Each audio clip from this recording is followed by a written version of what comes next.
Welcome to Geek on Film with your host, Robbie Holmes.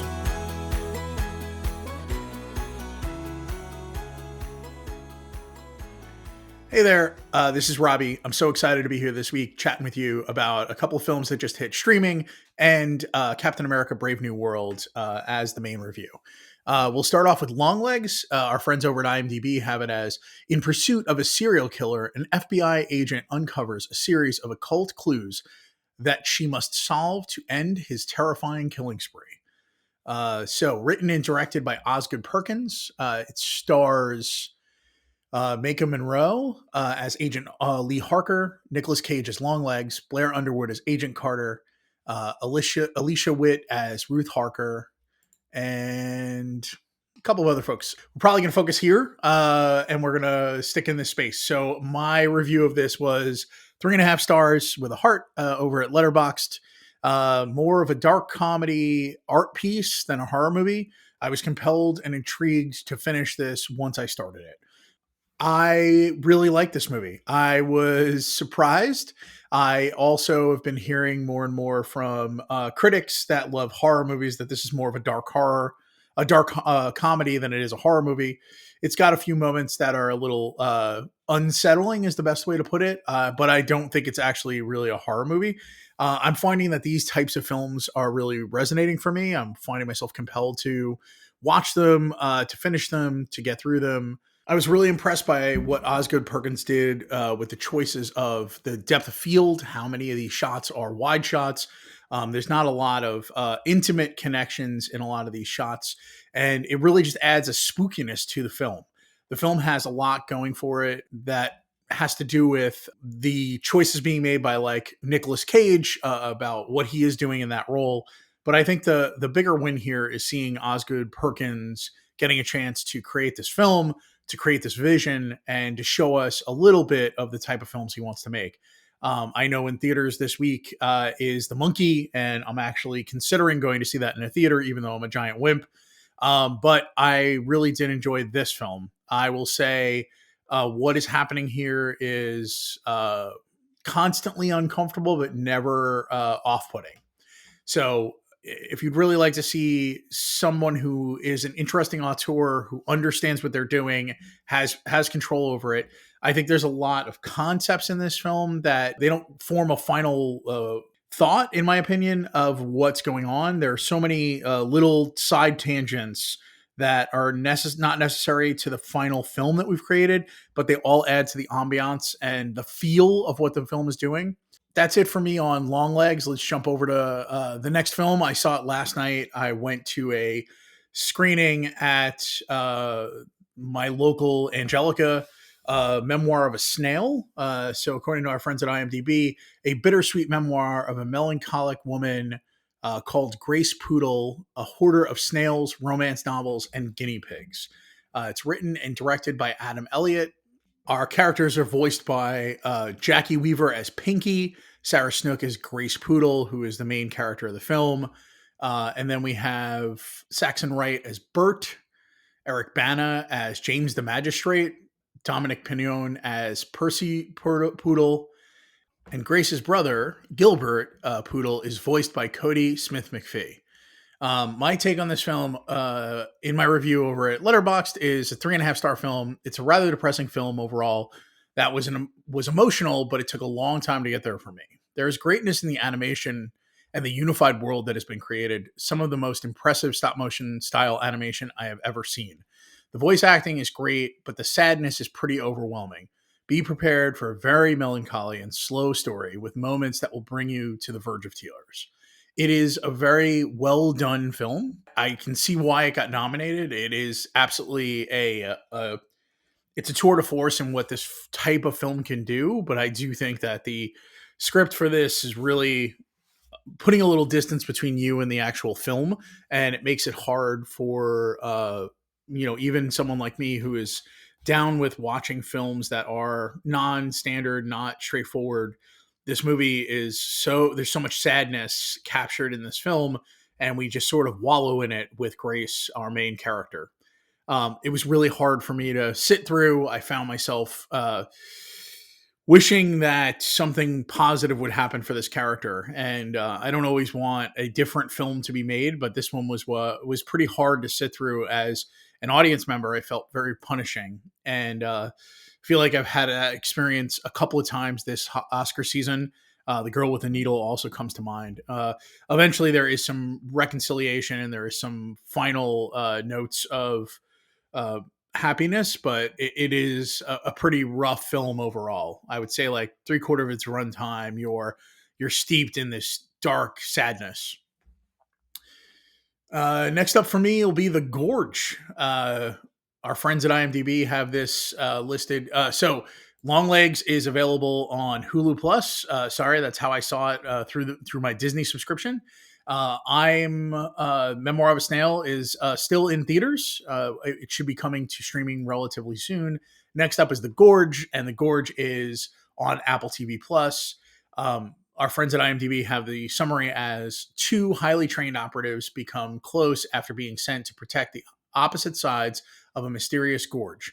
When an evil emerges, they must work together to survive what lies within.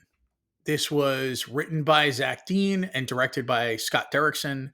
The two beautiful snipers that are put on either sides of this gorge are played by Miles Teller. Miles Teller, he plays Levi, and Anya Taylor-Joy plays Drassa. We see Sigourney Weaver as Bartholomew. We have a couple of moments with her. Dressa's father is played by William Houston. Yeah, my review of this over on Letterboxd is about as dismal as it can go. I gave it 1 star. I said this movie goes from cool to cliche, and it takes down two good actors in the process. The movie devolves into terrible dialogue, endless tropes, and bad CGI. Maybe 1 star is harsh, but I think the reality is this movie had so much going for it. The first 30 or so minutes, 35 minutes of the love story or the romance that's happening, where each of them is across this gorge and they have to find a way to communicate, and the way they handle that is really well done. But as soon as we get in a situation where they're no longer above the gorge and they're in the gorge, everything devolves. To me, I found it a slog. My wife actually like stopped watching and went and took a bath. It was really not well done, in my opinion. It loses all of its charm and all of its fun by devolving into relatively explainable scientific reasoning, as opposed to sort of it feeling a little bit more supernatural and a little bit ominous. And it just didn't work very well. I think the CGI is goes from like great to terrible in seconds. There are some creature designs that'll stick with you forever, the skull spiders, but then there are some like terrible uses of CGI where you're not even it doesn't even feel like it's in the same film as the rest of what you're seeing. Um, I didn't love this film. Obviously, you can watch it over on Apple TV Plus. Anya Taylor Joy and Miles Teller are both charming, and they're both pretty good in the first 35 to 40 minutes of this film. I will say, like, I'm in the bag for Anya Taylor Joy. Miles Teller does a good job of hanging in there with her, but not a good film overall. Next up will be a documentary called Black Box Diaries. This movie is written, directed, and stars Shioro Ito. It is available on Paramount Plus. Our friends at IMDb have it as a journalist, Shioro Ito investigates her own sexual assault, seeking to prosecute a high-profile offender. Her quest becomes a landmark case exposing Japan's outdated judicial and societal systems. My review of this is 4 stars with a heart, a sad and vulnerable documentary covering 8 years from a rape to the end of the court cases. Very well shot, edited, and directed by Shiro Ito, who is the person who was sexually assaulted. It's so powerful and impactful. I cannot tell you how much I was moved by this film. It was, it's a long hour and 40 minutes to sit through what she has gone through. It is edited in a way that doesn't feel like it's an hour and 40 minutes. It feels like you've lived with her for 8 years without it feeling slow or dragging in any way, shape, or form. This movie is fantastic. It is a really good use of documentary. It's a great way to show and tell this story. The fact that she is both telling the story, sometimes shooting the footage, sometimes recording the footage, and is a journalist and understands what she's doing makes this so much more palatable and so much more of a straightforward story than I think it would have been if anyone else was trying to decode this in the future. It's all shot, cinema verte in the moment, either with cell phone cameras or GoPros, or it's really impressive that it's a combination of talking heads, interviews, and live footage that she's been able to capture. It's really powerful. I cannot I don't think I can recommend this film more. There's only one or two more films that are left for me to watch in the documentary category. The problem is they don't have any distribution. I'm really glad I was able to see this, and as of right now, this is the best documentary I think I've seen this year. I still have a couple more to watch. You should watch this. It's on Paramount Plus with Showtime. All right, we're going to jump into the final review. That is Captain America Brave New World. Our friends at IMDb have the summary as Sam Wilson, the new Captain America, finds himself in the middle of an international incident and must discover the motive behind the nefarious global plan. It's written by an awful lot of people. Let's see. Right now, I can see on IMDb that there are 5 people with screenplay credits. There are 3 people with story by credits. And then there are the 2 people who created the character.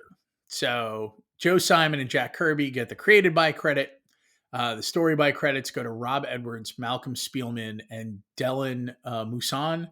And then the screenplay credits go to Rob Edwards, Malcolm Spielman, Dalen Musan, Julius Ono, and Paul Glantz. My review of this is there's some spoilers in my review, so if you don't want to watch this movie or you haven't seen anything about it, you may want to take a breath. But I'm going straight forward with this. I gave this 2 stars. I said the story feels like it has been stitched together in the edit. The leader is the main villain, and we are to take his powers for granted and are never shown how they work. Harrison Ford is really trying, and so is Anthony Mackie. The script and story is failing them. They should have steered clear of the Isaiah Bradley storyline completely. The comics it's based on should be revered and should have been given its own movie. The Serpent Society subplot is unnecessary and a waste of Giancarlo Esposito. Still confused how the first punch from the Red Hulk didn't liquefy Sam's organs. So there's a lot of problems in this film. I am a huge comic book nerd. If you ever see my background, it is actually full of comic books, graphic novels, absolute editions. I've been reading comics since I was a little kid. I really didn't like the way this movie handled the power sets that are in play here. There's also like complete characters and storylines that have been like thrown aside that are being ignored. So Anthony Mackie plays Sam Wilson. Harrison Ford is playing President Thaddeus Ross.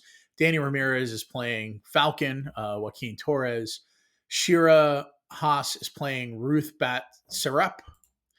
Carl Lumbly is playing Isaiah Bradley. Tim Blake Nelson is playing Samuel Stearns, the leader. Giancarlo Esposito is playing Sidewinder.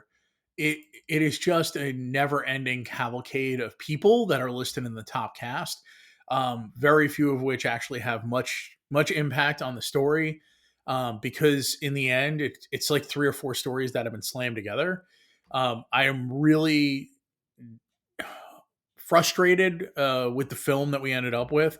Again, I feel like I'm in a situation where I want a different film than what I was presented, but I feel like there are multiple different films here. Any one of them could have been good, but by stitching together this film in the edit and in post production, it doesn't feel unified. There are lines from the leader that says like that where he said he's the hero that are supposed to feel impactful that don't really resonate, don't really land for me. It's a complete waste of Tim Blake Nelson as an actor. He's such a great actor, and to have him playing a character that doesn't feel at all like a villain that is impactful enough to be the top villain of a film, and to be the main nemesis for Thaddeus Ross, for the Red Hulk, for Sam Wilson's Captain America, for any of these things is really off-putting.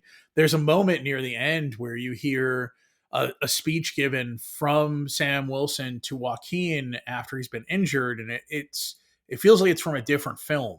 You know, it feels like there's a weight and gravitas to what Sam is saying to Joaquin, that give it so much more. And then, Shira Haas's Ruth, Batsarap is has been completely edited from what they are in the comic books, and there's a lot of chaos around what that character was. It was like re-edited, rewritten. So many frustrating components of this film. It is. I don't think it's a terrible. I hate to say it's terrible. It is not my favorite of the Marvel movies. I feel bad that this film is landing where it is. I feel like it's a waste of what Carl Lumbly can do. The moments where you see him and he's dejected and he's down and he's frustrated with the way that Sam Wilson is treating his role as Captain America, standing next to a president who's complicated. This movie had all the makings of being something that could have been a great film. And I feel like if they had pruned down two or three of the storylines, I really wish they had found a way to give us a way to get Red Hulk to calm down that didn't involve his daughter and didn't involve the cherry blossoms. This felt so much like we were just riffing on the Hulk and his time with not with Natasha, trying to calm him down. The way it is handled in the movie, Sam tries to calm him down by explaining that he needs to relax and that they'll get to Betty, and then that doesn't work, and then the answer is to just do it again. It doesn't feel like there's any other resolution here, and it's cliche. It's been done, and it doesn't feel at all like it is doing any justice to these characters. It feels like we're in a cycle of telling the same story in the Marvel world, and that was not what the previous 27 films were about.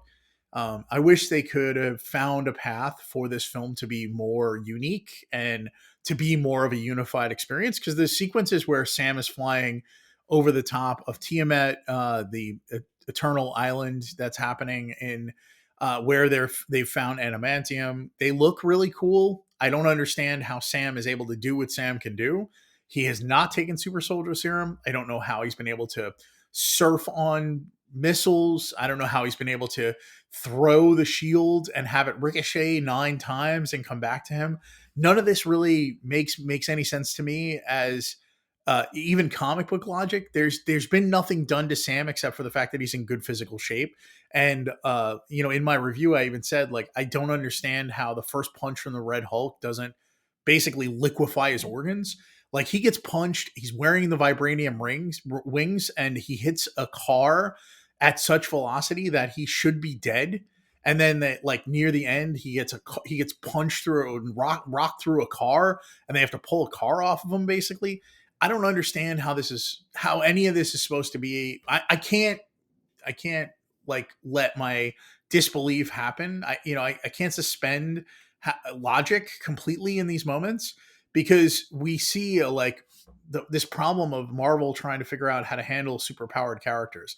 And they haven't figured it out. And in this movie, it's really it's on display about how, if you are the hero, you survive. There's no logic. There's no reason. This is a movie that was primed where we probably should have had a Hulk intervention at the end, or we should have had Bucky show up and it could have been his turn for how he ends up as part of the Thunderbolts, or it is used against him in his campaign for Congress, or there's all these things that are set up that could have been better ways to handle this.